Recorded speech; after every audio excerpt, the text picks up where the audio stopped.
ಪ್ರೀತಿಯುಳ್ಳ ದೇವಜನರೇ, ನಿಮ್ಮೆಲ್ಲರಿಗೂ ಯೇಸು ಕ್ರಿಸ್ತನ ಮಧುರವಾದ ನಾಮದಲ್ಲಿ ವಂದನೆಗಳು. ಶಾಲೋಮ್, ನಿಮಗೆ ಸಮಾಧಾನವಾಗಲಿ. ಈ ದಿನ ದೇವರ ವಾಕ್ಯದ ಧ್ಯಾನಕ್ಕಾಗಿರುವಂಥ ವಿಷಯ ತೀರ್ಮಾನದಲ್ಲಿ ದೃಢತೆ. ಅದಕ್ಕೆ ಆಧಾರ ವಾಕ್ಯ 1 ಕೊರಿಂಥ ಬರೆದ ಪತ್ರಿಕೆ 2ನೇ ಅಧ್ಯಾಯ 2ನೇ ವಚನ. ನಾನು ಶಿಲುಬೆಗೆ ಹಾಕಲ್ಪಟ್ಟವನಾದ ಯೇಸು ಕ್ರಿಸ್ತನನ್ನು ಹೊರತು ಬೇರೆ ಯಾವುದನ್ನು ತಿಳಿಯದವನಾಗಿ ನಿಮ್ಮಲ್ಲಿ ಇರುವೆನೆಂದು ತೀರ್ಮಾನಿಸಿಕೊಂಡೆನು. ಇಲ್ಲಿ ಅಪೊಸ್ತಲ ಪೌಲನು ಹೇಳುತ್ತಿದ್ದಾನೆ, ನಾನು ಒಂದು ತೀರ್ಮಾನವನ್ನು ತಕ್ಕೊಂಡಿದ್ದೇನೆ. ಏನು ಆ ತೀರ್ಮಾನ? ಶಿಲುಬೆಗೆ ಹಾಕಲ್ಪಟ್ಟವನಾದ ಯೇಸು ಕ್ರಿಸ್ತನನ್ನು ಹೊರತು ಬೇರೆ ಯಾವುದನ್ನು ತಿಳಿಯದವನಾಗಿ ನಿಮ್ಮಲ್ಲಿ ಇರುತ್ತೇನೆಂಬುದಾಗಿ ತೀರ್ಮಾನಿಸಿಕೊಂಡಿದ್ದೇನೆ. ನೋಡ್ರಿ, ನಮ್ಮ ಜೀವಿತದಲ್ಲಿ ನಾವು ತೆಗೆದುಕೊಳ್ಳುವಂಥ ತೀರ್ಮಾನ ಬಹಳ ಮುಖ್ಯ ರೀ. ಜೀವನದಲ್ಲಿ ಪ್ರತಿ ದಿವಸ ನಾವು ಅನೇಕ ತೀರ್ಮಾನಗಳನ್ನು ತೆಗೆದುಕೊಳ್ತೇವೆ. ಕೆಲವು ತೀರ್ಮಾನಗಳು ಒಳ್ಳೆಯದಾಗಿರ್ತದೆ, ಕೆಲವು ತೀರ್ಮಾನಗಳು ನಮ್ಮ ಜೀವಿತವನ್ನು ನಷ್ಟಪಡಿಸುವಂಥ ತೀರ್ಮಾನಗಳನ್ನು ಸಹ ತಗೊಳ್ತೇವೆ. ಆದರೆ ಇಲ್ಲಿ ನೋಡ್ರಿ, ಅಪೊಸ್ತಲ ಪೌಲನ ಜೀವಿತವನ್ನು ನಾವು 2 ಭಾಗವಾಗಿ ನೋಡುವುದಾದರೆ, ಅವನು ಯೇಸುವನ್ನು ಅರಿಯುವ ಮುಂಚೆ ಒಂದು ತೀರ್ಮಾನ ರೀ. ಏನಂತ ಹೇಳಿದ್ರೆ, ಸಭೆಗಳನ್ನು ಹಿಂಸಿಸಬೇಕು, ದೇವ ಮಕ್ಕಳನ್ನು ವಿರೋಧಿಸಬೇಕು, ಅವರನ್ನು ಸೆರೆಮನೆಗೆ ಹಾಕಬೇಕು. ಈ ಒಂದು ತೀರ್ಮಾನ ಯಾವಾಗ ದಮಸ್ಕದ ಹಾದಿಯಲ್ಲಿ ದೇವರನ್ನು ಸಂಧಿಸಿದನೋ ಅವನ ಜೀವನದ ತೀರ್ಮಾನ ಬದಲಾಯಿತು. ಇನ್ನು ಬದುಕುವುದಾದರೆ ನಾನು ಯೇಸುವಿಗಾಗಿ ಬದುಕ್ತೇನೆ, ಯೇಸುವಿನ ಸೇವೆ ಮಾಡ್ತಾನೆ, ಆ ಒಂದು ತೀರ್ಮಾನವನ್ನು ತೆಗೆದುಕೊಂಡ. ಪ್ರೀತಿಯುಳ್ಳ ದೇವಜನರೇ, ನೀವು ಯೇಸುವನ್ನು ಅರಿಯುವ ಮುನ್ನ ಅನೇಕ ತಪ್ಪಾದ ತೀರ್ಮಾನಗಳನ್ನು ತೆಗೆದುಕೊಂಡಿರಬಹುದು. ಆದರೆ ಅರಿತ ಮೇಲೆ, ಏಸಪ್ಪನನ್ನು ತಿಳಿದ ಮೇಲೆ ನಾವು ಒಳ್ಳೆ ತೀರ್ಮಾನಗಳನ್ನು ಮಾತ್ರ ತೆಗೆದುಕೊಳ್ಳಬೇಕು. ಸತ್ಯವೇದದಲ್ಲಿ ಸಹ ಅನೇಕ ಭಕ್ತರು ತೀರ್ಮಾನ ತಗೊಂಡಿದ್ದಾರೆ. ಅಬ್ರಹಾಮ ಒಂದು ತೀರ್ಮಾನ, ದೇವರು ಹೇಳಿದ್ರು ಎಲ್ಲ ಬಿಟ್ಟು ನನ್ನನ್ನು ಹಿಂಬಾಲಿಸಂತೇಳಿ. ಅವನು ಬಂದು ಬಳಗ, ಊರು ಎಲ್ಲವನ್ನು ಬಿಟ್ಟು ಯೇಸುವನ್ನು ಹಿಂಬಾಲಿಸಿದ. ಅದರ ಪರಿಣಾಮವಾಗಿ ದೇವರು ಅನೇಕ ಜನಾಂಗಗಳಿಗೆ ಮೂಲ ಪಿತೃವಾಗಿ ಮಾಡಿದರು. ಮೋಶೆ ಒಂದು ತೀರ್ಮಾನ, ನಾನು ಫರೋಹನ ಅರಮನೆಯಲ್ಲಿ ಬೆಳೆದಿದ್ದೇನೆ, ಅವ್ರ ಜೊತೆನೇ ಇರ್ತೇನೆ, ನಾನು ದೇವ ಜನರೊಂದಿಗೆ ನಾನು ವೇದನೆ ಅನುಭವಿಸ್ತೇನೆ ಎಂಬುದಾಗಿ ಒಂದು ತೀರ್ಮಾನ ತಕ್ಕೊಂಡ. ದೇವರು ಅವನನ್ನು ದೊಡ್ಡ ನಾಯಕನಾಗಿ ಎಬ್ಬಿಸಿದರು. ಸಾಮುವೇಲನ ಒಂದು ತೀರ್ಮಾನ ತಕ್ಕೊಳ್ತಾನೆ, ನಾನು ನನ್ನ ಜೀವಿತ ಕಾಲವೆಲ್ಲ, ನನ್ನ ಉಸಿರು ಇರುವವರೆಗೂ ನನ್ನ ಜನರಿಗಾಗಿ ಪ್ರಾರ್ಥಿಸ್ತೇನೆ. ಎಂಥ ಒಳ್ಳೆಯ ತೀರ್ಮಾನ ನೋಡ್ರಿ. ಯೆಹೋಶುವನ ಒಂದು ತೀರ್ಮಾನ, ಅವನು ಹೇಳ್ತಾ ಇದ್ದಾನೆ, ನಾವು ನಮ್ಮ ಮನೆಯವರು ಕರ್ತನನ್ನು ಮಾತ್ರ ಸೇವಿಸ್ತೇವೆ, ನಾವು ಬೇರೆ ದೇವರುಗಳನ್ನು ಸೇವಿಸುವುದಿಲ್ಲ ಎಂಬುದಾಗಿ ತೀರ್ಮಾನ ತಕ್ಕೊಂಡ.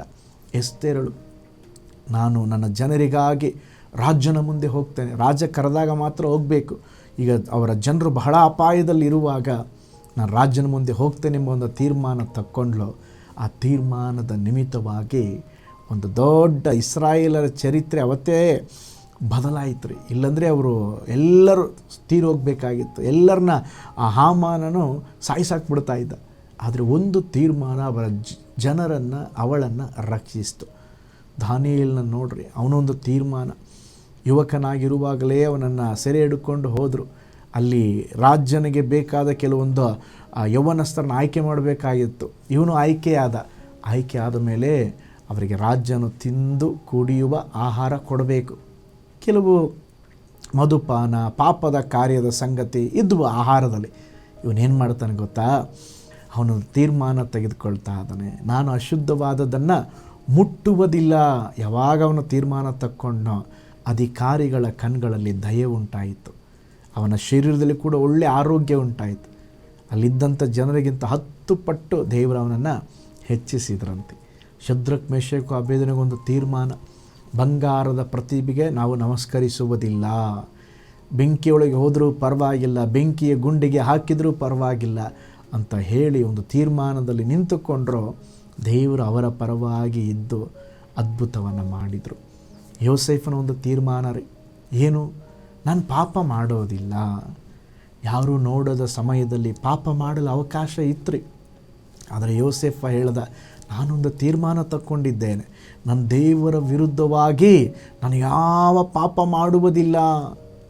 ದೇವರು ಅವನ ಜೀವಿತವನ್ನು ಸೆರೆಮನೆಯಿಂದ ಅರಮನೆಗೆ ನಡೆಸಿದರು.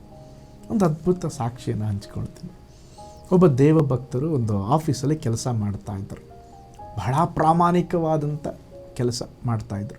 ಲಂಚ ತಕ್ಕೊಳ್ಳೋದಿಲ್ಲ.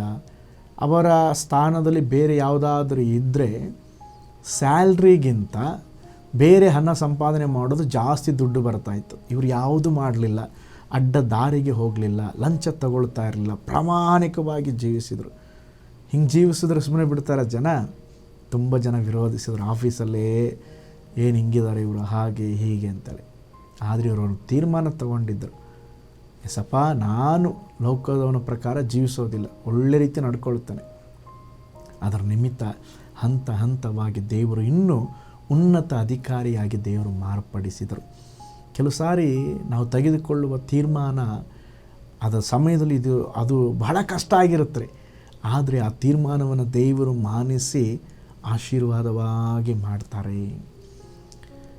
ಪ್ರೀತಿಯುಳ್ಳ ದೇವ ಜನರೇ, ಲೋಕ ಹೇಳ್ತದೆ ಏನಂತ ಹೇಳಿದ್ರೆ, ಎಲ್ಲರೂ ಮೋಸ ಮಾಡ್ತಾರೆ, ಎಲ್ಲರೂ ಲಂಚ ತಗೊಳ್ತಾರೆ, ನೀನು ಮಾಡು. ಆದರೆ ದೇವರು ಹೇಳ್ತಾರೆ, ಹೇ ಹಂಗೆ ಮಾಡಬೇಡ, ಸತ್ಯದಲ್ಲಿ ನಿಲ್ಲು, ಪ್ರಾಮಾಣಿಕನಾಗಿರು, ಯಥಾರ್ಥನಾಗಿರು. ನಾವು ಸತ್ಯದಲ್ಲಿ ಪ್ರಾಮಾಣಿಕವಾಗಿ ಯಥಾರ್ಥವಾಗಿ ನಿಂತ್ಕೊಳ್ಳೋದಾದರೆ ದೇವರು ನಮ್ಮನ್ನು ಮಾನಿಸಲಿಕ್ಕಿದ್ದಾರೆ.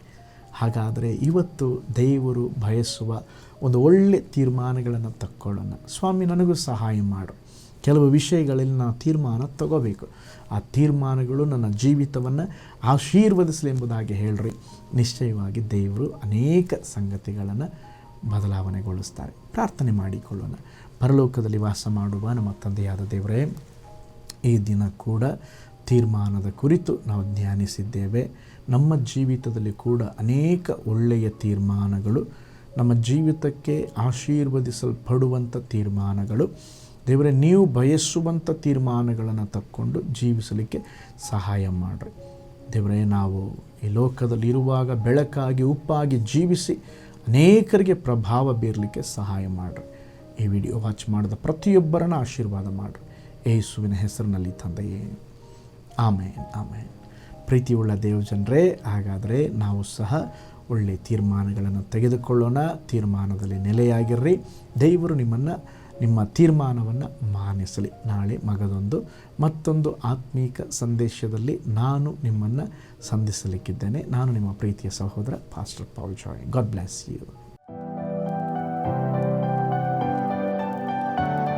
ಕರ್ತನಲ್ಲಿ ಪ್ರಿಯರೇ, ಈ ಸಂದೇಶ ಮತ್ತು ಪ್ರಾರ್ಥನೆ ನಿಮಗೆ ಆಶೀರ್ವಾದಕರವಾಗಿದ್ದರೆ, ದೇವರು ನಿಮ್ಮನ್ನು ಪ್ರೇರೇಪಿಸಿದರೆ, ನಂಬಿಕೆಯಿಂದ ಸಾಗುವ ಈ ಸೇವೆಗೆ ನಿಮ್ಮ ಅಮೂಲ್ಯವಾದ ಕಾಣಿಕೆಯನ್ನು ಬಿತ್ತಿರಿ. ಪ್ರೀತಿಯ ದೇವಜನರೇ, ವಾಯ್ಸ್ ಆಫ್ ಹೋಪ್ ಮಿನಿಸ್ಟ್ರಿಯ ವತಿಯಿಂದ ಕೋರಮಂಗಲದಲ್ಲಿ ಪ್ರತಿ ಭಾನುವಾರ ಬೆಳಗ್ಗೆ 9:30ಕ್ಕೆ ಕನ್ನಡ ಆರಾಧನೆ ನಡೆಯುತ್ತಿದೆ.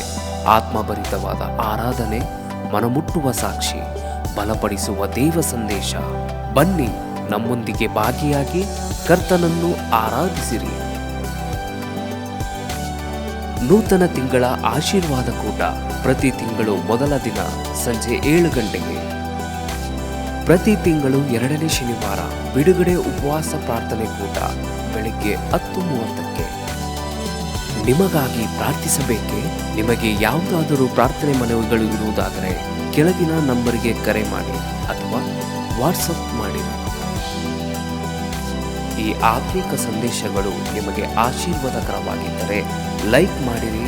ಇಂಥ ಅದ್ಭುತ ಸಂದೇಶ ಪ್ರತಿದಿನ ನೋಡಲು ಬಯಸುವುದಾದರೆ ಸಬ್ಸ್ಕ್ರೈಬ್ ಮಾಡಿ ಹಾಗೂ ಇತರರೊಂದಿಗೆ ಶೇರ್ ಮಾಡಿರಿ. ಕರ್ತನು ನಿಮ್ಮನ್ನು, ನಿಮ್ಮ ಕುಟುಂಬವನ್ನು ಆಶೀರ್ವದಿಸಲಿ.